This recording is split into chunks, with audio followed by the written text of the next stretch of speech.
What's up, everybody? It's your girl Keisha from Put Your Phone Down podcast. I want to thank you all for tuning in, and I have a special guest on the line. And this story is not only inspiring, it will make you tap into your creative gifts during your storm. And that's what my next guest really wants to bring to the table. This guest has two books that he's published, and they are for publish, they are for buy on Amazon, and we're going to get to that. But he also waited 25 years for a kidney transplant. That's 25 years. And in speaking with him, that is the longest awaiting patient. So, what do you do in that time? Because that is indeed a storm. And he began to write. And I'm talking about fantastic books. And like I said, you can go ahead and buy them right now from Amazon because after this interview, I know you all, that's where you're going to be headed. Ladies and gentlemen, thank you for tuning in to this episode of Eye of the Tiger with my guest, Mr. David Muse. Good afternoon to you. Good afternoon, good evenings. Thanks for having me. It's my privilege. Well, so I did the introduction. And just in what you've told me, I think that it is only fair that I scoot over from this driver's seat and I scoot over and I'll let you go ahead and take us through this journey called life. It was at 24 years old. I had just gotten into a new relationship, as a matter of fact, with this incredible young lady, and I was having some issues with my health. And I went to the hospital and did the blood work and all that. And they said that your kidneys have failed, both of them. I don't know if people understand that we all have two kidneys. So when that happened, it was very traumatic, of course, and things of that nature. But I looked at it like, okay, well, this is a new journey that I have to figure out. And what led me to the writing part of it all. If people familiar with dialysis, you have to go 3 times a week, 4 hours a session. And I'm not a big TV watcher. So they give you a little TV to watch, but I just was bored. So I just started reading. I just started grabbing books and just reading, and that went on for years. And at the end of every book, I would critique it, like, okay, what have I would have done differently with this character or that character, or put this character in that situation, things of that nature. And then, so I sat there one day and said, I'm gonna write a book. So I didn't know anything to write about. I had all these different ideas in my head of what I wanted to write about. And it just came to me, say, you know what, write about your story, write about what you've been through. And that's my first book, called Just Keep Living. And that's a story about my life as a dialysis patient for over 2 decades. So once that book was complete, I mean, I just had to love, and I just kept going and going and going. And now it's like, man, I have like at least 11 books, a couple of movies, television shows that I'm going to all looking to get produced and published and things of that nature. But that's how the writing bug hit me. So we got your first book, Just Keep Living. Right. And so as you're sitting in dialysis, which I'm sure is not the most desirable place to be, I'm sure you can find 1,000 ways to be doing 1,000 different things. Right. As you're reading these books, it kind of reminds me how Tyler Perry said he would do something and then kind of visualize doing it his way. So, do you remember what book? I know you said you read a lot, but do you remember, like you said, at the very end of the page, you was like, I could do it better. Do you remember one book that had you be like, okay, let me try this out? And you were a success with it, obviously. Well, no, what I did was I went to I don't even know if they still have them though, the Barnes and Nobles, and they used to have this rack in the middle of the store. At the time, I didn't have a lot of money, and they had these books. They were old books, and they were like $3.90. Those kind of books, but they were long books, and they were true stories about people all over the country. and that's what intrigued me.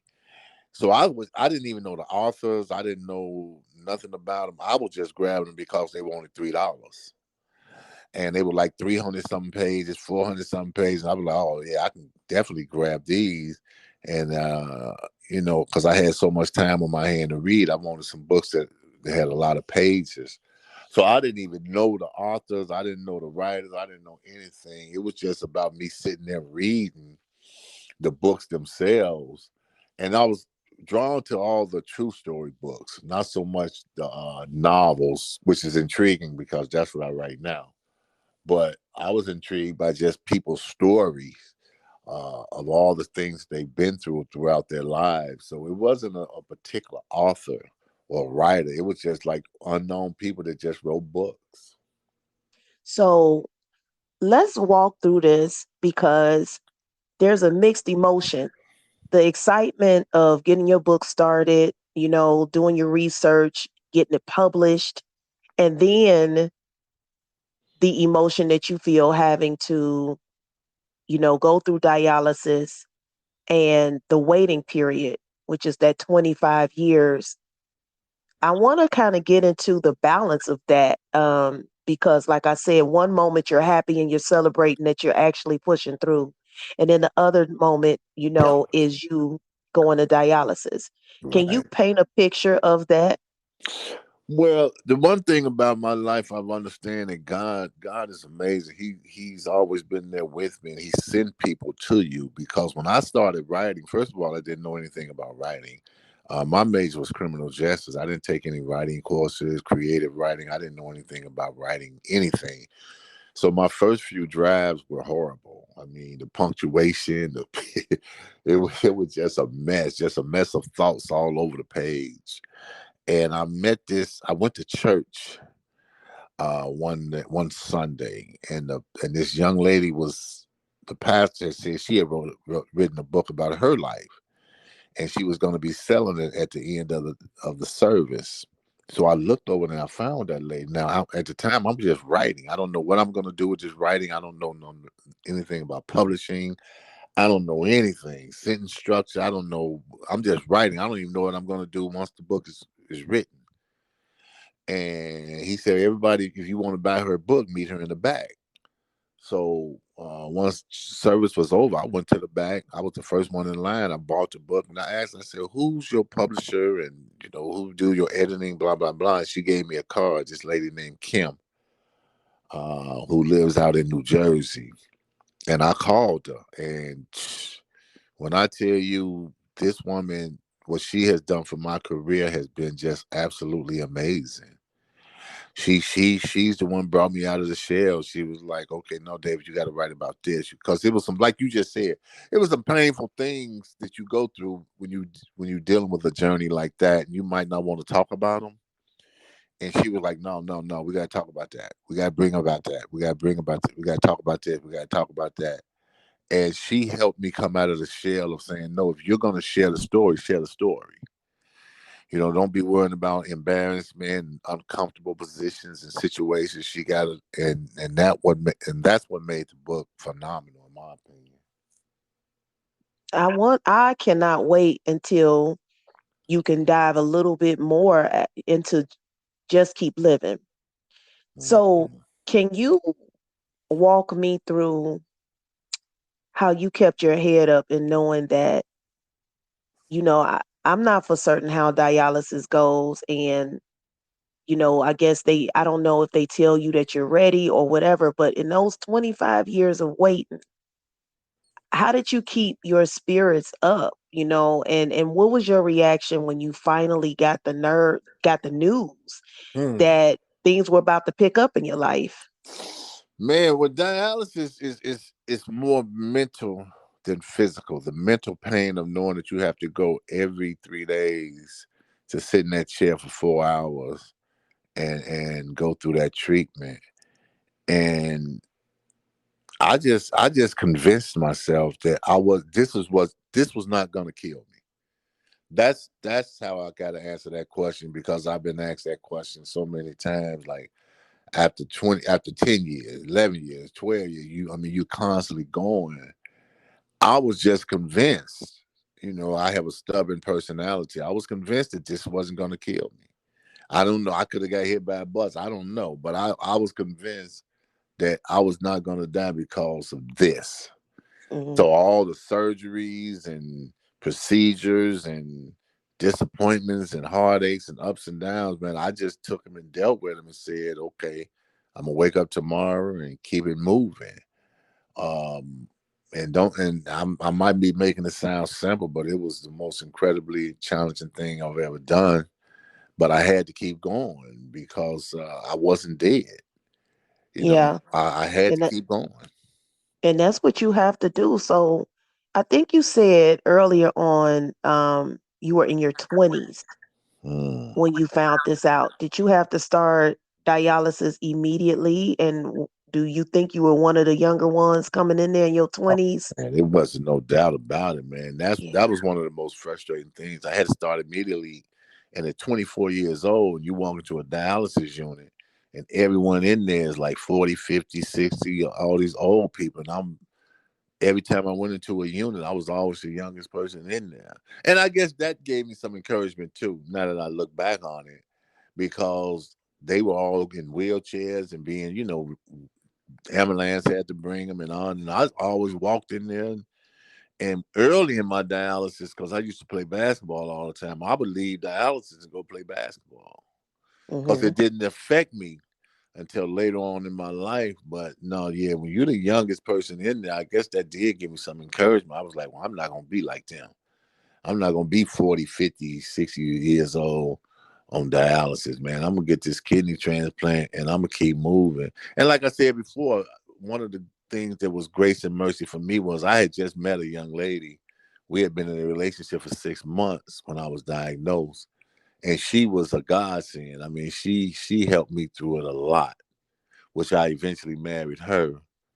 Um, After a couple of years, but she was a rock and she helped me a lot because I didn't if I didn't have that support, it would have been way more challenging than what it was.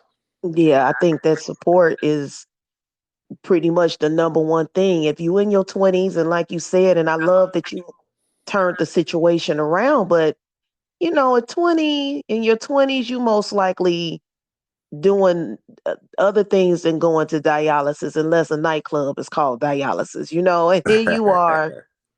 This is where you still trying to create a normalcy because you mentioned leaving and playing basketball, but the people that were in there with you, they were still going. They were still pushing. They, like you said, looking at them kind of gave you the mentality of like, well, who am I to complain? So Right, right. after, writing the book and meeting a young lady, there is another book that you ended up writing. So go ahead and tell us about this one.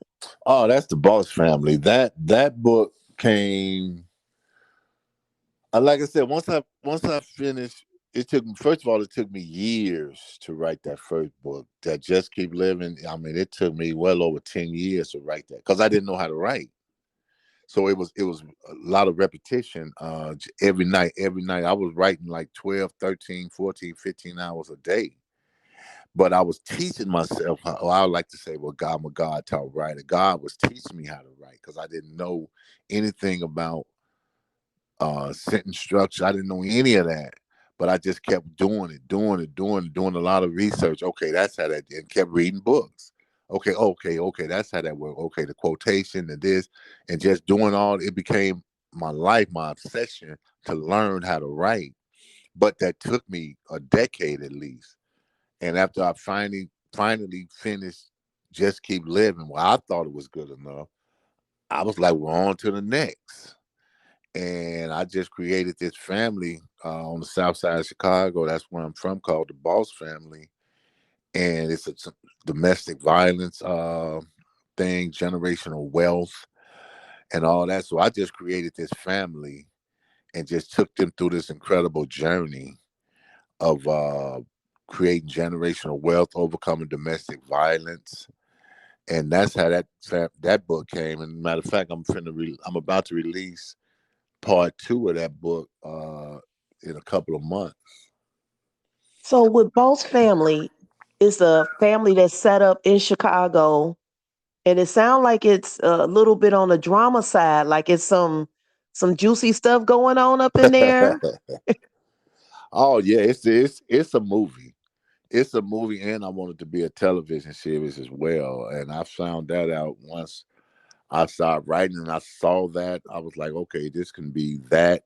And once I published it and was getting feedback from those who were reading it, and I was getting a lot of email and feedback on it from people that read it, and they were all saying the same thing, man. This should be a movie or a television series.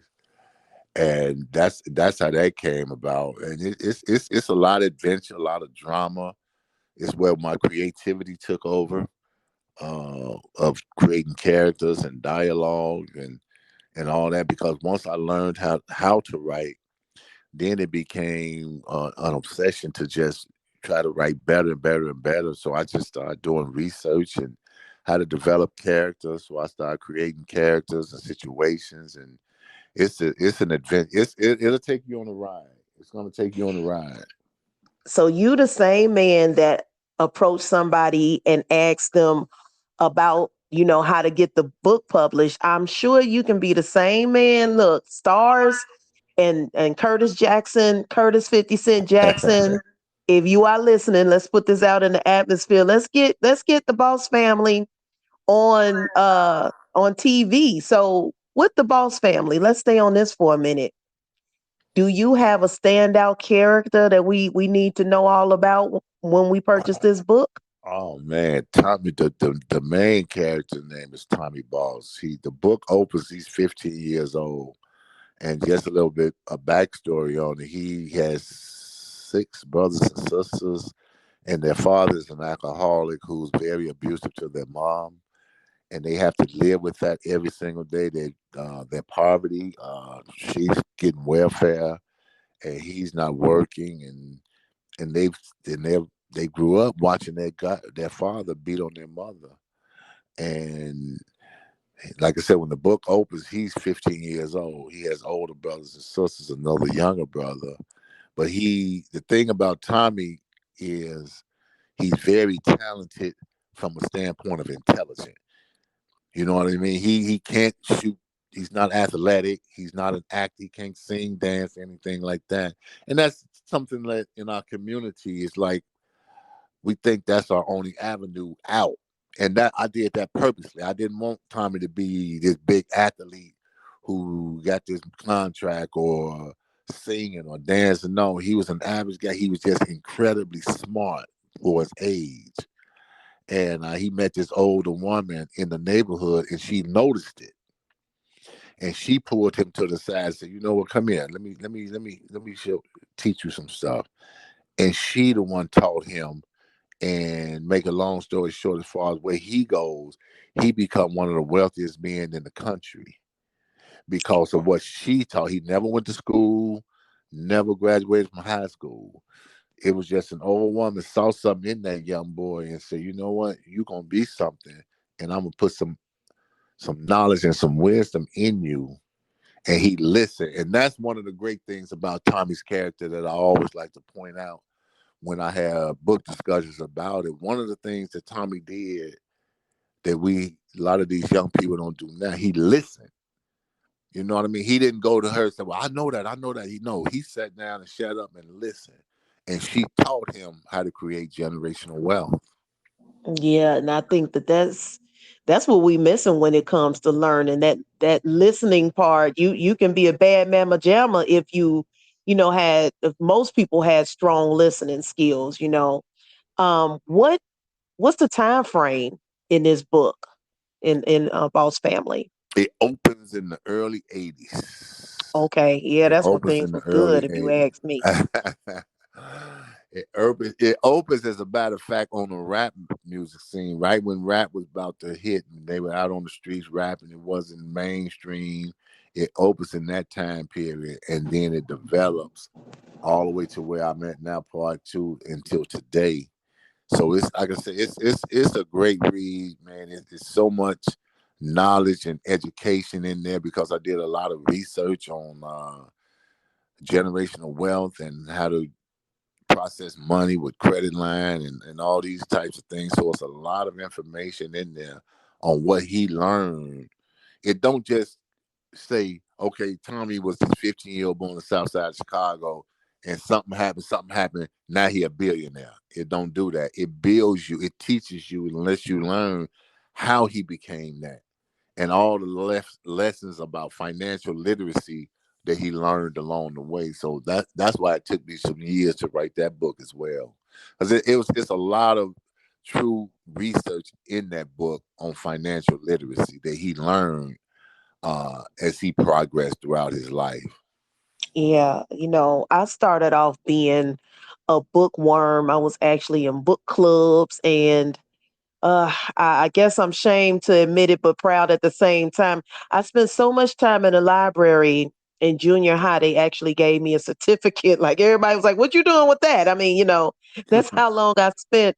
Um, and it was one book in particular that shaped my way of thinking because I didn't realize how sheltered I was, and that was The Longest Winter Ever, written by Sister Soldier. And Yeah. Okay. yeah, you familiar with that? And it Yeah. sounds kind of Absolutely. like your book is in the same neighborhood because it gives you something that you don't forget. I read that book as a young adult, but it painted such a picture of all the characters. But like you said, one sticks out, and that was Winter. And you got a chance to see it. I believe I said the coldest winter ever. But that's what it sounds like. You would learn something from it in Boss Family, and I'm wishing you luck with Boss Family too. It sounds like that's gonna be another one. Would you suggest that the young people coming up, do you think they get wrapped up into reading something like this? I would love it. I remember saying I wish that some kind of way that if that book could be like a required reading course, like at a HBCU, because of the financial literacy stuff that's talked about in that book. It's not so much, I mean, it's family and entertainment and the drama and all that. But when you really get down into the pages of that book, it explains so much how you can create this with your family from nothing. Because when I tell you Tommy came from nothing, he didn't have two nickels to rub together. So for him to become the man that he became, it's a lot of knowledge in that book about discipline and choosing the right women and how you treat people, how you treat women, because that's another lesson that the older lady taught him about. Because like I said, he was 15 years old when she taught him, you don't run around here trying to get this girl, that girl, and get you pregnant and all. She was like, no, be disciplined. Get you one woman that's going to be in your corner that's going to help you build what I'm teaching you. You don't need all this other distraction and all that. So it's some great life lessons in that book. So I would love for it to be a writing course, some kind of thing like that, in like an HBCU where these young people can learn that you Hmm. could create this generational wealth, and it's possible. I break it all down how he did it, so I think would be a great lesson for people. You never know. I mean, being on the podcast, you never know whose ears it might catch. This does sound like something that needs to reach the hand of our people instead of always going online and figuring it out. We're kind of rounding up, and I told you I would ask you a few questions. Um, but one in particular, well, actually a few, is you know, um, I would like to, if you don't mind, go back to 20-year-old, 24-year-old, if I'm not mistaken, David. Right. And this David didn't know, in his 20s, what he was going to have to face. Yeah, I'm sure at 20, you think it's going to be over tomorrow. And tomorrow ended out, into a few years. What would the David of now tell the 20 plus year old David? And I'm going to add some heat to it. Let's imagine that this small David Young has an audience. And so not only are you speaking to the young David, you got a whole audience what would this man now who's been through so much tell the 20-plus-year-old David and the audience behind him? Wow, that's a great question. One of the things I would say is it's going to be okay. It's going to be okay. We get so caught up in the everyday life and the stresses and all the things that go on, and it's going to be okay. Number one, you have to. It's absolutely critical, and I'm not telling anybody about no what their spirituality or anything, but you have to establish a relationship with God. It's just critical. I mean, if you don't take nothing else, man, take that, because then everything else will fall in place. Everything that has happened in my life has been God ordained, because He sent people that I needed when I didn't even know that I needed, or people that I couldn't even afford, quite frankly, that helped me get my books out. And I have my book publishing company down here in Texas, and I mean, He sent me people that was like, well, I know you can't afford this or you can't afford that. I'm going to help you with this. So I would say, man, get your personal relationship with God, not what your mama taught you, grandmama, and all that. Get that first. And then just understand, whatever you're going to do in life, man, it's going to take everything you have. It's not going to be easy, but it's not supposed to be. If it was easy, everyone would do it. So after you get your establish a relationship with God, then now you have to find your gift, right? What is your gift? Your gift is what you do best with the least amount of effort. We all have a gift. Find that gift. Don't just run around willy nilly and look at him and her and say, "Well, I want to do what he do, what she do." It. No, no. What do you do best with the least amount of effort? That's your gift. So I would tell that 24-year-old man, number one, it's going to be okay. You're going to make it. Two, establish yourself a personal relationship with God and identify that gift. And when you identify that gift, man, move heaven and earth and mountains to go after that gift. That would be my greatest advice. I think he would take it, don't you? I hope so. I wish I would have Yeah, had someone. I know. I just know in my 20s, it was certain people that if they said go upstairs, that meant so much to me, and Hmm. so, you're right. People come into your life for a reason. So as we're ending this conversation, I do want you to tell people where they can find these books and where they can be purchased, and who is your GOAT. So we go start off with where people can find you and purchase your work. Uh, Everything is on Amazon, but you can go to my website, caspublishing.com, KAS publishing, all one word, caspublishing.com, and all my books and all that kind of thing is on there.